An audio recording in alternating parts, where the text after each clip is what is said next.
Hi, I'm Wayne, and my religious background is that, my dad's side of the family was Catholic, my mom's side of the family was Protestant.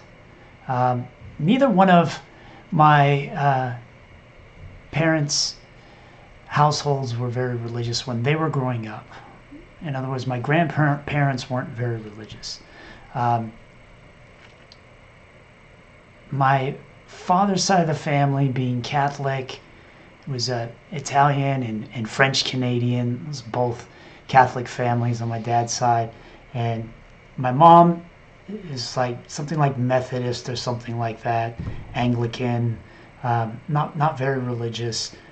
But there was pressure from my dad's side of the family that we were raised Catholic. There was my dad's side of the family pressured my parents into saying, okay, you got to raise your kids Catholic. So like I was baptized as an infant into the Catholic Church. My sister was baptized into the Catholic Church as an infant. But it wasn't a central thing, but it was just a given that this was the right thing to do from my dad's side of the family. So my mom kind of went along with it to keep the peace, and it was just a background thing. Like we might have went to mass on Christmas Eve, maybe a couple times a year. Other than that, but it wasn't a central thing. We were just kind of normal kids growing up. Then we moved. We moved away from Detroit Metro to Tucson, Arizona, and we got away from the extended family and that pressure.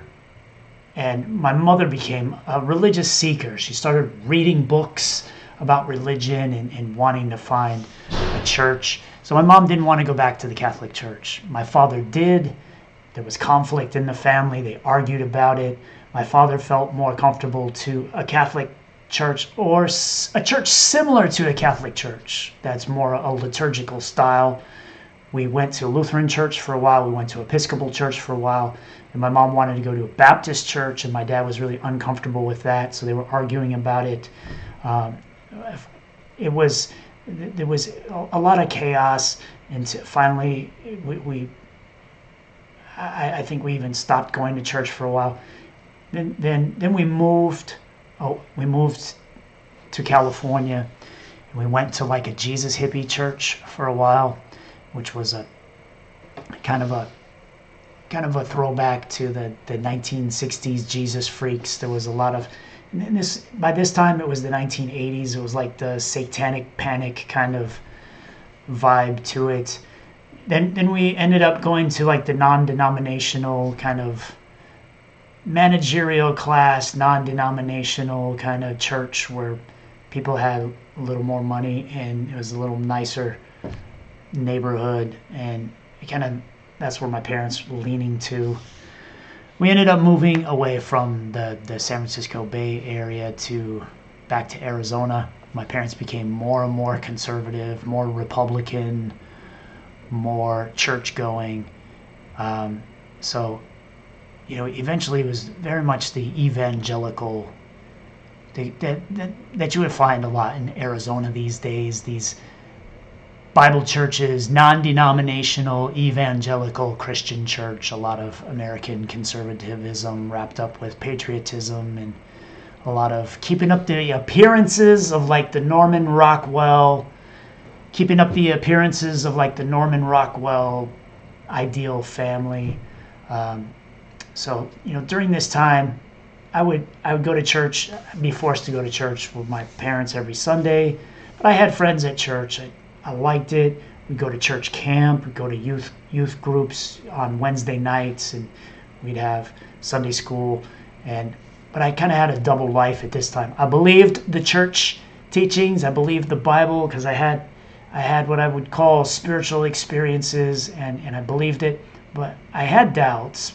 But also, I wasn't ready to commit to being a religious person. I knew at some point that I had to get baptized, that my Catholic baptism didn't count because I wasn't It wasn't an intention that I had. It was just something that other people did. So I knew that as an adult, according to this evangelical Christianity, I had to become baptized and get saved and commit to following Jesus. But I was still busy partying. I was getting drunk and having teenage sex and going to punk rock shows and doing things that I thought I would go to hell for. But I thought, well, if I'm lucky, I won't die before I get a chance to be saved, and I won't go to hell.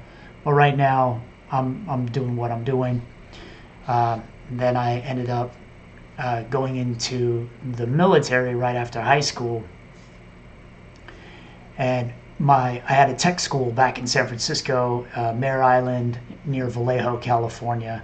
I had a Navy computer tech school, and I was invited to a Bible study my very first day on the base. And this was a cult known as the San Francisco Church of Christ, the Boston movement from the Boston Church of Christ, which was known as the Discipleship Movement. Now it's known as the International Churches of Christ, ICOC. And it's a very intense cult. I was in it for 3 years. And in this cult, we were the only ones who had it right. We were the only ones going to heaven. Everyone else was going to hell. We were on a mission to save the world. There was heavy emphasis on recruiting, a heavy emphasis on being pure, the purity culture, right? We couldn't have any sexual thoughts. Was wrong. Masturbation was wrong. Looking lustfully at someone was wrong. Any type of sexuality, homosexuality, heterosexuality, any sexuality outside of marriage and family was sinful. There was a hierarchy structure. It's kind of like a pyramid scheme, kind of like a multi-level marketing cult. It was very similar to that, where if you bring people in, those tended to be those who kind of were you were in charge of them. Like, so there were positions. You have Bible talk leader, house church leader, zone leader, church, city church leader, and the church was very high control, very manipulative. You were pressured to really only associate with people in the church. We met all the time. Your social life was your church. Your family was the church. You could only date inside the church. You could really only have close friendships inside the church, and you were encouraged to distance yourself from anyone who wasn't supportive of you being in the church or who wasn't also in the church. And I was in this cult for 3 years, and interestingly, what got me out of that church was that because I was in the Navy, I had to travel. Now, when I first traveled, we went to Hawaii. So I had a deployment. This was 1992. We had a deployment to go enforce UN sanctions against Iraq and Operation Southern Watch. So I was transferred from a ship. First I was transferred from the tech school in San Francisco Bay Area down to a ship in San Diego. And that ship in San Diego in 1992, we went on a deployment to the Arabian Gulf. And on our way there, first we went to Hawaii. Actually, we spent a few months in Hawaii beforehand, and my church had a church in Honolulu. So we were in and out of Pearl Harbor, and I hung out with the Honolulu friends. I was a skateboarder. There's another church brother there who was a skateboarder. I had friends there. So I was still in the church bubble when I was in Hawaii. And we went to we had a brief stop in Guam. Not even a chance to socialize at all when we were there. Just brief stop to refuel. Then we went to Hong Kong, and my church was there.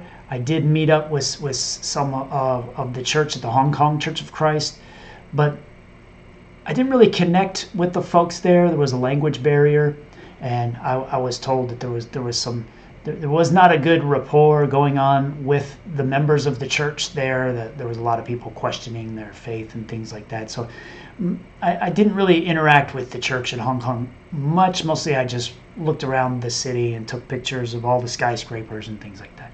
And then we went to Singapore. In Singapore, it was different. In Singapore, I was welcomed with open arms, with a real vibrant church community. They showed me around town. I had church friends with the Singapore Church of Christ. They were part of my cult, church. But they're really nice people, and they showed me around, and I made friends with one of the church brothers there in Singapore. And at the same time, I shared with him that I had some books with me. I had some books, like there's a book from Houston Smith called The Religions of Man, and now it's called The World's Religions. Houston Smith had written a lot about different religions, and I could talk a lot about how cool Houston Smith is, but real quick, he grew up in China. His parents were Christian missionaries in China. They were Americans, and he grew up a devout Christian in China, but he also learned about the Chinese religions like Taoism, Buddhism, Confucianism. So he became a student of world religions as a youngster. What he liked about the fact that in China it was like religion wasn't just a thing that was your tribal identity. It was more like on certain occasions you might go to see the Taoist temple, and other occasions you might go to the Buddhist temples, and other occasions you might go to the Confucian school. So it was not so much an identity thing, but more of a thing where being involved with different religious frames and philosophies was not what was normal from the Chinese point of view. And he took that in his life and became a professor of world religions in Harvard. So in his book, he really is coming from a person who's dived deep into many different religions, and he gives the experience from the inside. And in his book, he's not critical of these religions. He's painting them in their best light, although there's much to be critical about in all religions, I believe. Now, I had this book, and I told my friend in Singapore, I said, I'm interested in learning about other religions, but I'm kind of afraid of that. My friend in Singapore, he said, well, you don't have to worry about Taoism, because I told him, I was always taught that any religion that wasn't Christian was satanic. He said, but I'm interested in learning about these other philosophies, here in Asia. And he said, well, you don't be afraid of Taoism. He said, it's a philosophy. You could still be a Christian and be a Taoist. So that gave me the courage to start reading. Another book I had was The Road Less Traveled by Scott Peck. I started reading about Taoism and Buddhism. And then we went to Thailand. Right, we were in Phuket, Thailand, which is like a big resort town, but back in 1992, it wasn't much there. But I remember going to Buddhist temples and taking pictures of the Buddhist temples and the iconography, all the artwork inside the temples, and getting a vibe. You go in there, you smell the incense, and there's, these Buddhist monk kind of guys, and you feel a vibe. And reading Houston Smith's chapters on Buddhism, I could understand, and I was digging it. I was saying, wow, this is kind of cool. So it started peeling away the idea that Christianity is the one true religion. I was finding a lot of truth and beauty in the things I was learning while I was in Asia, being exposed to Buddhism, and I was away from my church now, because my church wasn't there in Thailand with me. The last port that I visited where my church was there in Singapore. So we went to Thailand. Next port was Sri Lanka. And in Sri Lanka, I started reading about Hinduism, because Hinduism is also in Houston Smith's book. So now I'm experiencing in Colombo, Sri Lanka, wow, there's just like temples on every corner. There's Hindu temples with all kinds of statues of all these gods and goddesses, and there's Taoist temples and there's Buddhist temples, and I was reading about these philosophies from Houston Smith's book, and I was experiencing this, and it just blew the doors off my worldview, my Christian paradigm that said, oh, Christianity is the one true religion. I can no longer believe that. It also revealed that these religions are products of human culture, that it's not really divine. They might be inspired from inspired from the best that human has, but it doesn't. I question the idea that there's any supernatural, right? That there's anything supernatural to these religions, but that I was also reading from Carl Jung, his psychology books. I was interested in that, so I was reading about the archetypes and the collective unconscious, and Carl Jung, he might have kind of a supernatural metaphysical bent or interpretation to some of his writings, like the idea of synchronicity, things like that. But from a secular interpretation of Carl Jung is that in our own minds, right, we have a lot of wisdom, and we have these archetypes, which are all these very similar to the Hindu gods and goddesses, or the Norse gods and goddesses, or the Germanic gods and goddesses, or the Aztec gods and goddesses. Most like pagan pantheons. These are archetypes or characters that live in the human unconscious, right? Even our own mythologies like Star Wars and Harry Potter and all these mythologies deal with archetypes, which are characters. So there's some of the archetypes that Carl Jung was talking about, like the wise old man. That's our typical view of the Christian or the Jewish God, the wise old man. There's the mother archetype. There's for every man or masculine identifying person, there's also a female archetype that lives in the shadow. The shadow is the part of our mind that we haven't become aware of and conscious of and integrated. So every female person has a masculine shadow called the animus, and every masculine person has a female shadow called the anima. And there's the devil archetype. There's the psychopath archetype, the killer. There's the trickster, the joker. There's all these archetypes. And so when I was learning about psychology, and I was learning about Hinduism, I was like, oh wait, all these gods and goddesses of Hinduism are like the archetypes.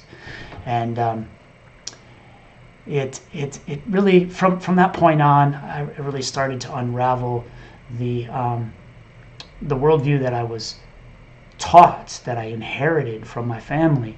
And one of the things that really blew me away and impacted me was in the Eastern religions is that the religions honored the female archetype. The divine was not just man, but also woman, was both. Like in Taoism, the whole philosophy is the interplay between masculine and feminine, yin and yang.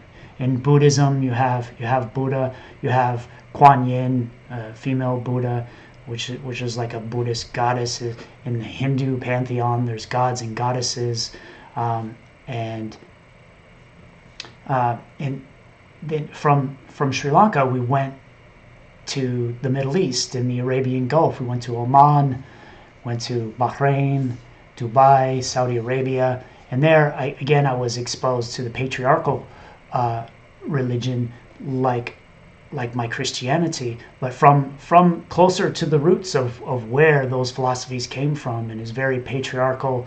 There's not much, there's not much celebration of the feminine spirit in the philosophies. I know that there's some exceptions to that, but in my mind, I was comparing and contrasting this patriarchal religions versus what I saw as a kind of feminist religions that I thought were superior in theory, you know, Taoism, Buddhism, Hinduism, that those in that aspect that they included the feminine in their representation of the divine as a reflection of humanity, right?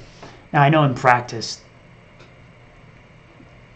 Hindu societies can be patriarchal, and you know, Buddhist societies can be patriarchal in practice, but what I was learning in the religious philosophies of these were some really refreshing ideas. So when we got back to the United States, I no longer identified as a Christian. I didn't go back with my church. They considered me as, you know, going to hell. And in my family, my parents, who are still very devout Christians to this day, you know, it was scary for them to see me leave Christianity, and I really became somewhat of a curious explorer of different religious philosophies.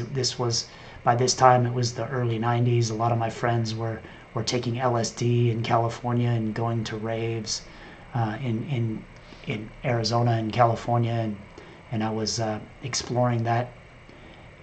Also all the New Age philosophy, whether it's Native American, right, shamanism, Native American sweat lodge ceremonies, like Reiki therapy, and the occult, right, Thelema, paganism, Zen Buddhism, and a lot of the New Age philosophies and practices in California.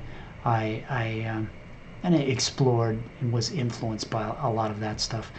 These days, I identify as an atheist, and I'm active in an online community called Recovering from Religion, and as you can find information from them at recoveringfromreligion.org. It's an online and in-person community of peer support where former religious people who are, you know, letting go or questioning their religious beliefs are finding support and community with each other, and it's a lot of fun. So I welcome you to check that out. And there's a lot of these. There's a lot more to this story, and I'd like to talk more of it. And let me know if you're watching this video and there's any specific direction you'd like me to go into talking more about this, whether it's the different religious. You know, I've in my path I've really focused on learning from the mystical traditions, whether it's Sufi Islam, Christian Gnosticism, Thelema, Zen Buddhism, shamanism. Those have been really the things that I've focused on, and you know, now I'm interested in a lot of the atheist content online is really good. I think there is something to learn from religion when we talk about, like, a universal love, a universal compassion. I think that is something that is something that you find when you go deep inside in your inner journey, and you don't really need a supernatural explanation to find that there's deep wells of wisdom and love and compassion and insight that are deep inside ourselves.